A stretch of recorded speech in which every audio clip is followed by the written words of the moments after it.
Bom dia, queridos. Espero que todos vocês estejam bem. Espero encontrá-los todos aí cheios de saúde, né? Vamos lá, vamos gravar mais uma palavra de devocional para nós começarmos o nosso dia. Esse é o dia em que o Senhor nos deu. Esse é o dia em que Ele escolheu nos dar por herança, por isso nós somos felizes, Senhor. Por isso nós estamos aqui, Deus, nessa manhã mais uma vez, Pai.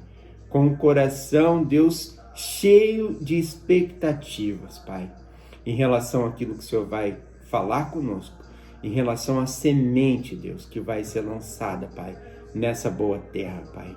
Senhor, que essa semente possa germinar e dar frutos a 100 por 1, Deus.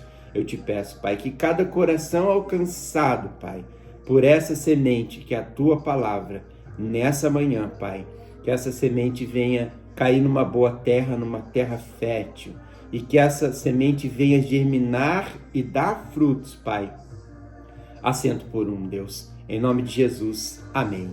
Querido, seja muito bem-vindo, muito bem-vinda. Esse é o canal do Café com o Pastor Alex, o Café com a Palavra de Deus. Estamos aqui em quase todas as manhãs, de segunda a sábado, tomando um café juntos, né? Você tem sido meu convidado especial. Eu creio que você já convidou um familiar, um amigo, um parente, uma pessoa que você entende que precisa estar em contato todas as manhãs com a palavra de Deus. E como tem sido bom, né?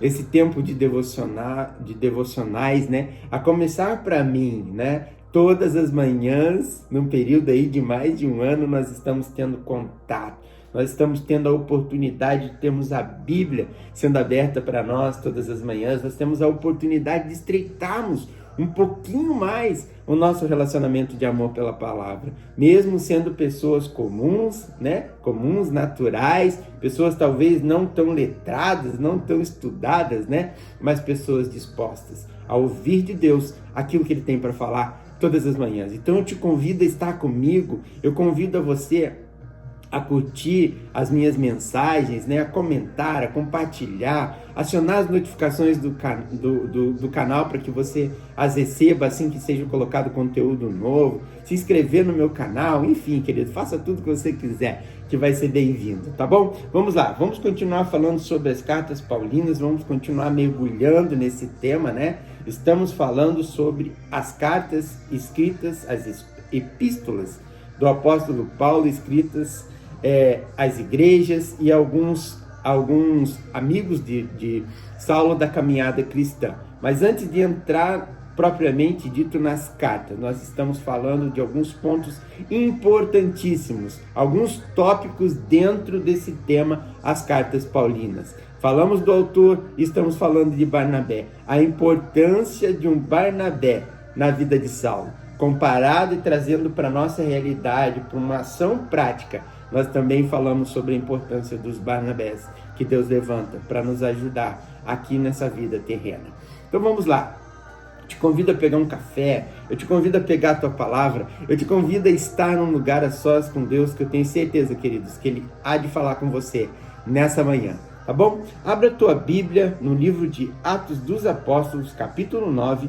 Hoje nós vamos ler o versículo 30. Atos dos Apóstolos, capítulo 9, versículo 30. Mas antes disso, eu te convido a tomar mais um café da manhã comigo.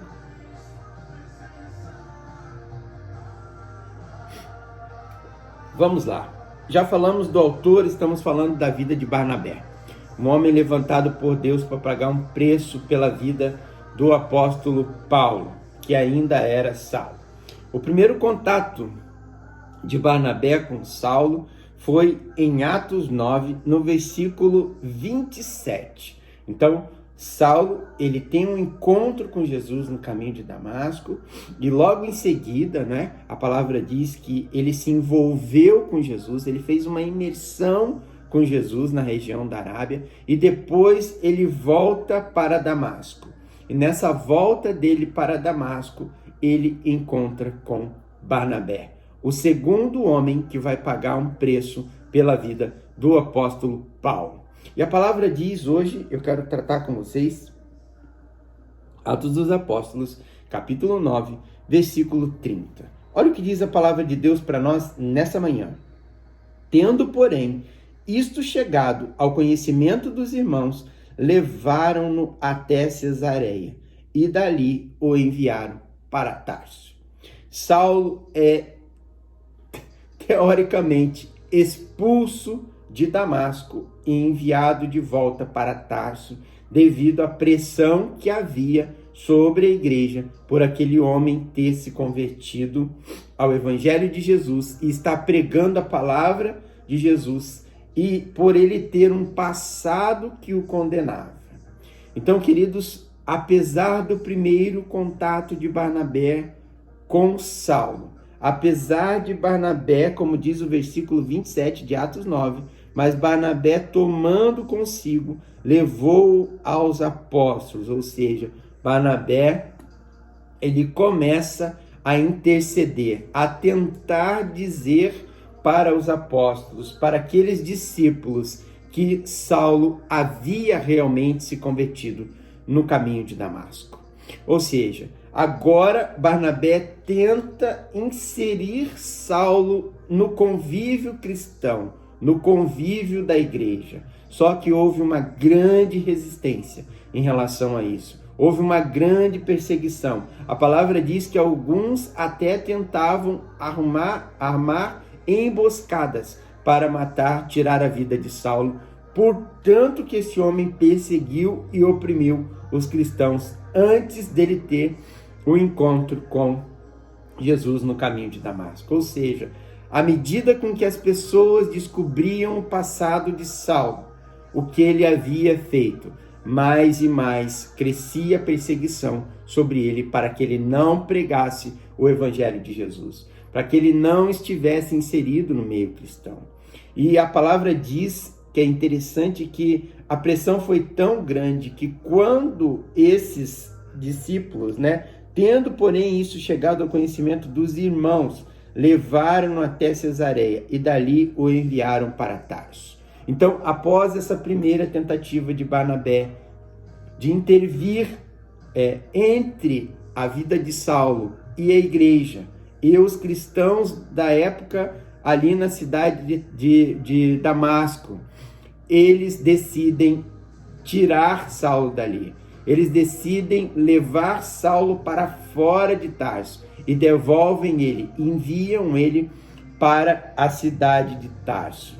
Eles tiram Saulo da cidade de Damasco e enviam ele de volta para Tarso. Pastor Alex, e o que acontece daí por diante? A igreja cresce. A igreja cresce. É interessante que não foi só a vontade dos homens aqui de que Saulo fosse para mais um tempo de tratamento, para que ele fosse excluído do meio cristão, porque Tarso é a cidade de origem dele. Saulo sai de Tarso e vai para Jerusalém, para os sinédrios, para passar por um tratamento, por um treinamento, por um ensinamento acadêmico. E agora Saulo volta para sua cidade de origem, ou seja, para a casa dos seus pais, para a cidade de origem dele, natal. E ele volta convertido a Jesus. E aqui tem algo muito importante nessa passagem, nessa mensagem que a Bíblia traz para nós e o que Deus queria proporcionar através desse envio de Saulo de Damasco para Tarso. Saulo volta para a sua casa, para a sua cidade natal, para o lugar onde todos conheciam e sabiam quem ele era quando ele foi treinado e formado por Gamaliel, quando ele perseguia os cristãos, para que ele entendesse e começasse a viver a pressão que é de nós nos declararmos pessoas tementes a Cristo, pessoas que aceitaram Jesus como seu único Senhor e Salvador. Aqui a religiosidade foi encarada por Saulo, quando ele volta convertido a Jesus, para a cidade dele natal, aonde ele havia começado a sua caminhada, havia começado os seus ensinamentos como um perseguidor dos cristãos. E como foi a tua conversão? Qual foi a reação da sua família e da minha família quando nós declaramos que Jesus era o nosso Senhor, Queridos, a religiosidade deve ter tomado conta da vida deste homem como resistência. Os pais devem provavelmente ter se oposto a ele ter se convertido. Os amigos, os familiares, os parentes, até mesmo as pessoas que fizeram parte do processo de ensinamento desse homem no farisaísmo. Ele volta para Tarso, enviado pelos discípulos de Jesus. Ele sai de Damasco e volta para Tarso, convertido.